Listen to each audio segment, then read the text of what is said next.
Made him feel right at home, Ohio State. Yes. Let me give you a great American.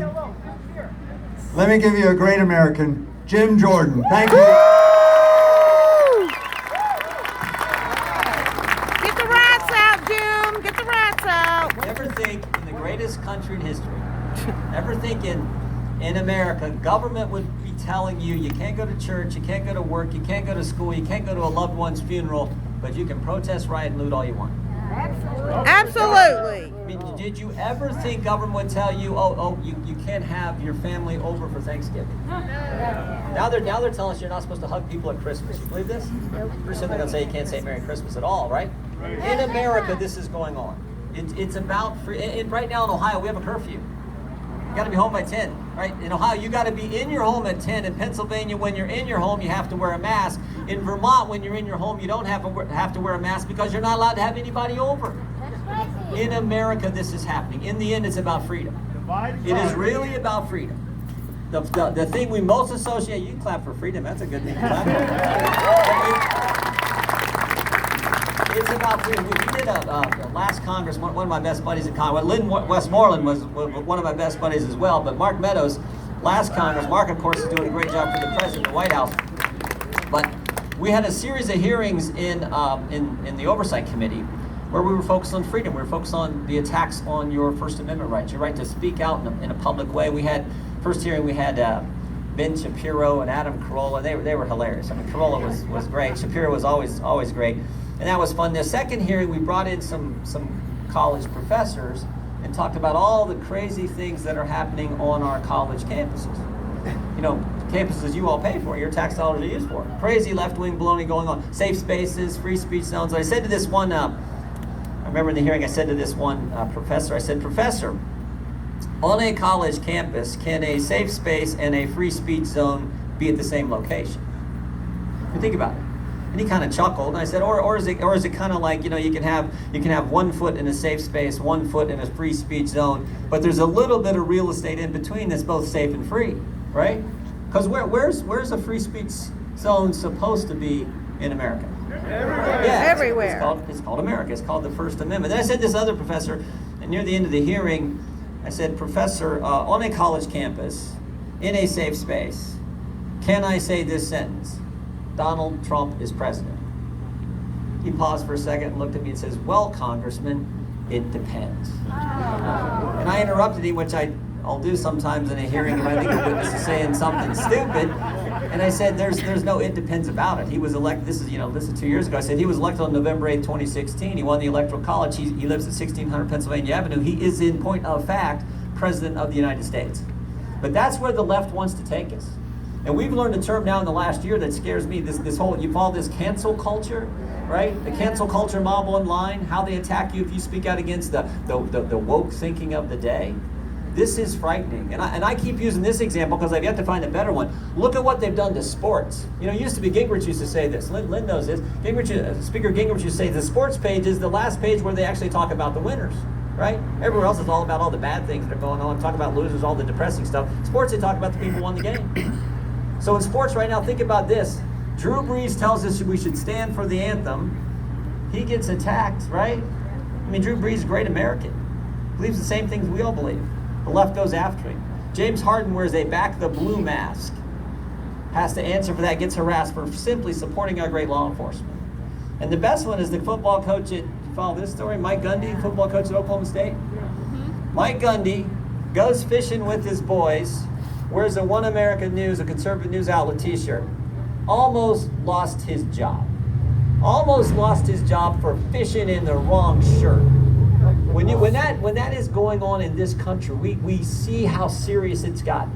And never forget, the cancel culture mob, they won't stop with conservatives and Republicans. The mob never stops. They keep going. They tear it all down. And that's what we're up against. That's why it's so important that you're fighting the good fight. Thank you for sending Drew Ferguson to the Congress. Thank you for sending Lynn Westmoreland there before. When I first got there, Lynn had been there a couple years, and he was the guy who was helping us young conservatives when we first got there. Now I'm old conservative, but which I guess makes Lynn even older, right? But thank you for sending good people to Congress. Marjorie Taylor Greene next door, we were just in her district. boy, politics is not a game for wimps today, and she is certainly not that, right? She is tough. We need those kind of people in Congress. Thank you for helping Kelly and David. They are good people, good, solid people who believe in the things we believe in, who believe in the values, institutions, and principles that make our country special. Thank you for helping them, and over the next few weeks all we got to do for them. The fight really is this basic. The left today, they think America's bad. We know America's good. We're not perfect. We're all regular, ordinary people, all in need of God's grace. We're not perfect, but we're the greatest country ever. And it's worth fighting to preserve that. That's what's at stake. So thank you. How do we hold those accountable? As good members of Congress. But thank you for being in the fight. You get in the fight today, like I said, with the way the cancel culture mob is, it's dangerous. You get attacked. I mean, how do we get rid of them? Yeah. That's what we all want to know. Yeah, you just the courts are against us. Everybody is against us. Yep, keep fighting, keep go. As Catalina and Anna said earlier, get your friends and your relatives and your neighbors and your wives and your ex-wives and your all that stuff. But we don't know who to trust anymore. Bring them to the polls. We don't know who to trust now. And pray a lot. Pray a lot. Because we'll get there. But thank you for getting in the fight. I've been praying for 4.5 years. When, yes! When are they going to jail? Hillary on down! When are they going to jail? I was in an airport. I think it was Tulsa. And because that's the number one question I get, because Lynn and I were on the Benghazi committee. We thought someone should have been held accountable for that. Yeah, right? So, number one question I get is, when is someone going to jail? And like Lynn and I, we can't put anyone in jail. All we can do is try to get the facts out for you to see, the American people to see, and then Justice Department has to prosecute. And the FBI, DOJ, they hide it all. You made me. They hide it all. Think I'm in I think it was the Tulsa airport, and I stepped into the restroom. I come walking out, and there was some big old guy with a cowboy hat kind of looking at me. Because every once in a while I get some people yell at me different things, and I kind of eyed him up, and I started walking kind of tentatively. He walked right up to me, and that's exactly, he said, when is someone going to jail? And I said, just as long as you don't put me there, I don't know, man. But I get it. The double standard we have seen is so scary and so wrong. This country is built on equal treatment under the law. It is wrong. And what we see now, and I'm as frustrated as you all are. I hope someone is held accountable in the end. With Bill Barr designating Durham as a special counsel, I think that helps. I wish we'd have known about that ahead of time. But and I've told that. That ain't gonna help. I've told the Attorney General that. But he's bought keep up the fight. When you get attacked, just remember it's worth it. Tell me to hush. I love the way the mainstream press will looks at things. Any of you ever read Cal Thomas, syndicated columnist? He had a great line where he's talking about how normal people in Georgia view things, and how the elite, the Washington Post and the New York Times, how they look at things. And Cal Thomas had a great line. He says, I get up every morning, I read my Bible in the New York Times so I can see what each side's up to. There's a lot of truth to that. So just remember that when you're being attacked, when the press is saying all the garbage they say about us, and they are as fake and as and misleading as you would imagine, just remember that. And also, never forget how great a country it is. I've been sharing this story, but it's the truth. And it, I think, captures how special our nation is. So a few years ago, Polly and I, my wife Polly's back here somewhere. She's that pretty girl right there waiting. We have some. If you get on Interstate 75 and go straight north for a long time, about 7 hours, you'll go through Cincinnati and you'll go through Dayton. We live about 30 miles north of Dayton. We had some good friends in the Dayton, Ohio area who wanted us to come down and go to dinner. And we said, great, well, we're happy to do that. We had this evening open, and they said, but before we go to dinner, we're going to tour the Wright brothers' home. And we thought, great. That's, the house we live in was built in 1837. We raised our kids there. We like history. We like all that. So we said, okay, great. So we go down and we meet our friends there, and we go to the Wright brothers' home there in the Dayton area. And you give the historical society lady $5, $10, whatever it was, and they take you on a tour of the home, and you learn about these amazing Americans. All the things they started with, the bicycle shop, and then the other things they invented, and the things they tinkered with and messed with, and all this, and then you learn all about their entire family. Last room on the tour is one of the brothers' bedrooms, and I can't remember which brother it was, but they tell you a few more things about Orville or Wilbur, whichever one they're talking about. And it was all interesting, and then they end the tour by showing you two pictures. and this has always stuck with me. First picture they hold up, that first flight, 1903, Kitty Hawk, North Carolina, in this thing they called a plane. This contraption that barely got off the ground. They show you that picture, and you're like, I remember that in 7th, 8th grade, whenever you learn it in school and you first see that picture. And they show you, the first thing you think about is how did it get off the ground? And the truth is it barely did. It got like 8, 10, 12 feet off the ground and flew like 106 feet. And they show you that, and you're like, well, that's pretty neat. They put that down, hold up a second picture. 44 years later, Chuck Yeager breaking the sound barrier. And I'm like, and he just passed away last week. And I'm like, wow, that I didn't know. I must have been goofing off in school then. I didn't know that. I'd never seen that before. They show you that and you're like, that's amazing. In 44 years, 2 guys flying 100 feet in this jalopy contraption thing they called a plane. 44 years later, another American breaks the sound barrier. And they put that down, and that was the end of the tour.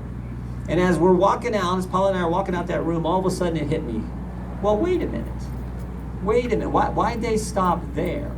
I represent Wapakoneta, Ohio, Auglaize County, home of Neil Armstrong, who 22 years after Chuck Yeager stepped on the moon. Think about this.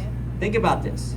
In 66 years, one lifetime, 2 guys flying 100 feet in this contraption they called a plane. 66 years later, another American steps on the moon.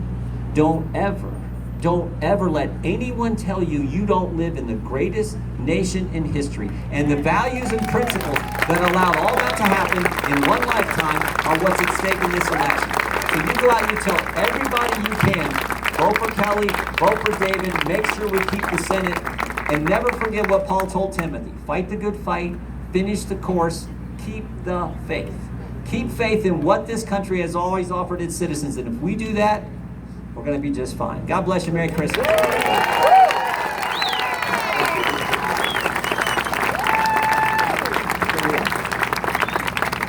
Georgia, thank you. Thank you so much, Coweta County, for coming. I want to close out tonight with a little bit something different. We talked about how desperate it seems sometimes, and we're about 2 weeks away from Christmas. Yeah, it's desperate it is. But think about it, 20 years ago, there was a little baby born, and the king at that time decided he was going to kill every 2-year-old, right? That was the oppression that they faced. And that little baby became our savior, and his spirit inspired the founding fathers of our country to give us the greatest constitution that's ever been written and give birth to America, the greatest country that's ever been in the world. And that same spirit is with us. But tonight, I want to invite everybody to come back up on stage with me.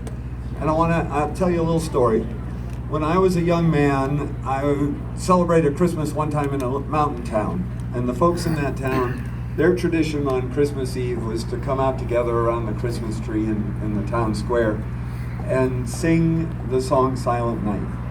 And they gave everybody a candle. So we don't have candles, but if you got your phone, maybe turn your flashlight on.